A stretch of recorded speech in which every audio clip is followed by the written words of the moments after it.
What's up YouTube, Nolan here. So today I'm going to be buying some New York Times stock, and in this video I'm going to tell you exactly why I think this company is a great buy.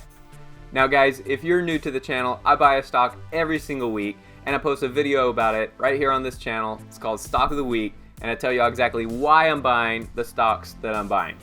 So if you want a free stock pick every single week, consider subscribing and joining our community.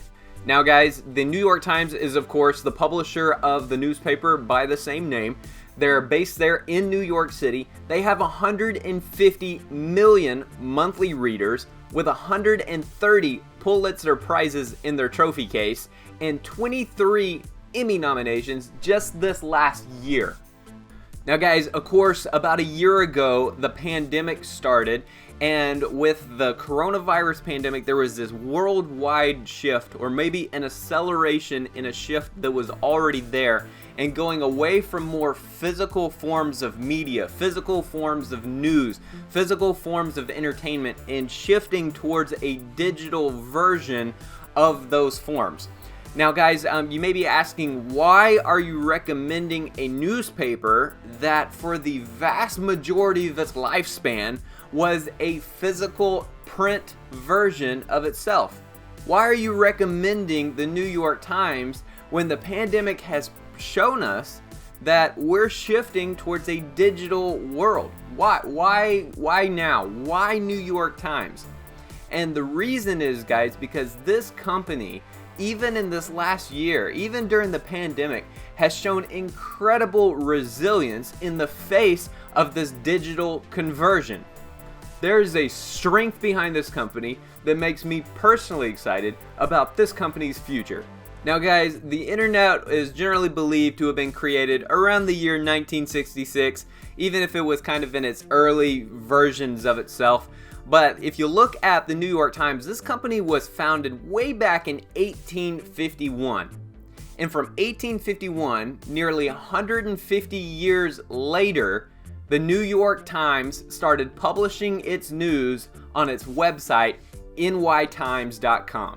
And yes, I'm buying into a company that's 170 years old.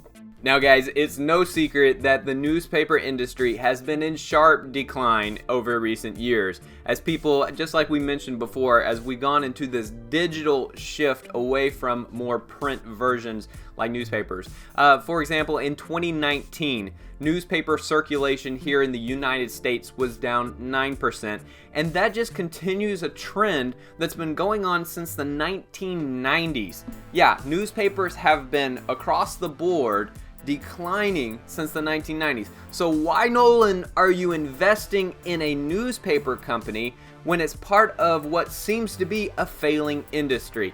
And the answer, guys, is really simple. Because the New York Times is growing. That's right. This company, the New York Times, is a growing company in 2021.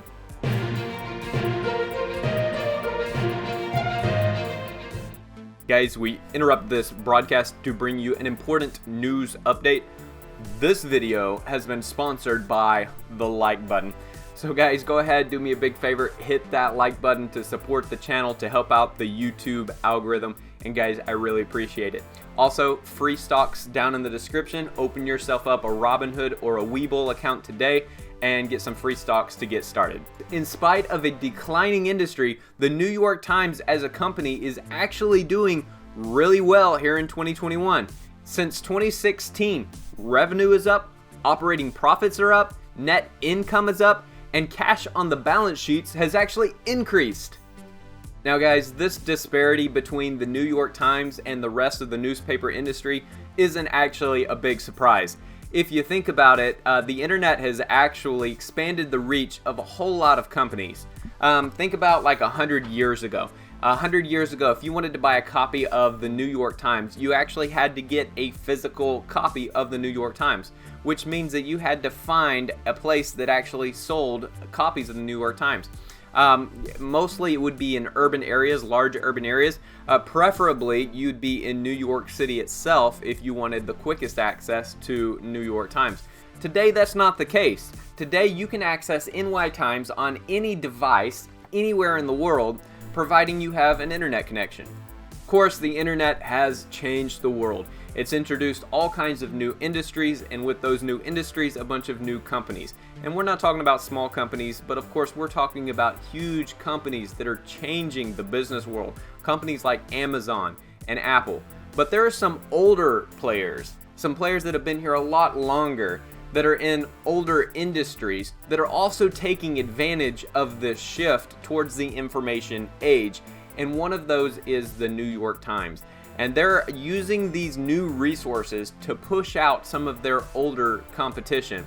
I don't think there's a lot of room in the future for local newspapers. I think we're going to see newspapers generally disappear with time.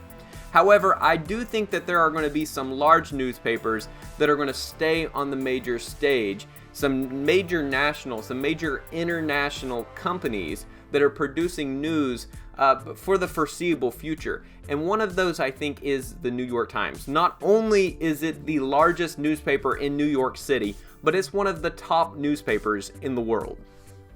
The New York Times has proven that it already has a successful digital strategy for the future, and I'm looking for some growth from this company over the next few years. I know it's been here 170 years, but I think that the New York Times is taking advantage of the current climate to extend its lead and grow as a company, and I can't wait to see what they're going to do just in the next 3 to 5 years. You don't have to take my word for it though. Go look it up, do some research for yourself. It has a strong online presence, so you'll see the New York Times everywhere, all over the internet. I've talked in the past about how you want to diversify your portfolio and buy at least 15 separate stocks, so you don't want to put all your eggs in one basket. I personally own right now 39 separate stocks. But also I think you should diversify across different industries. So don't put all of your stocks in, for example, technology, or as the New York Times would be, in media. Don't put all of your eggs in one basket, not only in one stock, but don't put them all in the same industry. So I want to show you just a picture of what industries that I'm currently diversified in. Some of those industries are tech, media and telecom, manufacturing and materials, consumer goods, healthcare, hospitality, finance, business, and then another option would be energy and water. And these are just a few of the industry, guys, that you could diversify your account into. You can see for me, mainly I'm in the tech and media industry, and that's because that's more of my comfort zone and more of the kind of company that I'm interested in. But guys, just keep in mind diversification when you're creating your portfolio. Okay guys, that's all from me. I appreciate you guys hanging out till the end of the video. Don't forget to like and subscribe, and I really appreciate you guys. Y'all have an awesome week, dream big, and I'll see you next time.